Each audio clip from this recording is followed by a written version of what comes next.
Dahil may natira tayong may sarsang ulam, pwede tayong gumawa ng arroz valenciana. Simpleng arroz valenciana. Ito na yung gata. Yung kawali sinapin ako ng dahon. Tapos lagyan natin na eto paprika.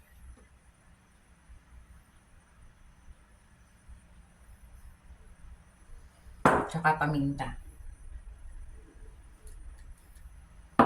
Yan, haluin lang.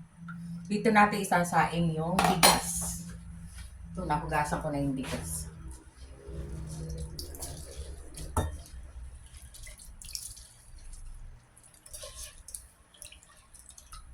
Yan.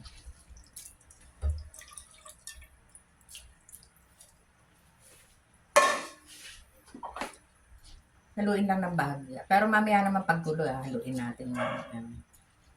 Isasaing muna natin. Ito, kumukulo na, haluin na natin yung bahagya. Lagyan natin ng keso.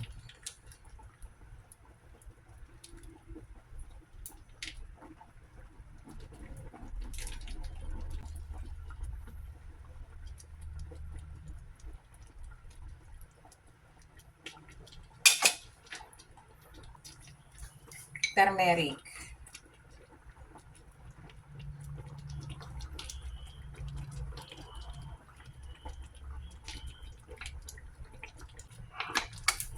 Kainin muna natin yung kanin. Malapit nang maluto.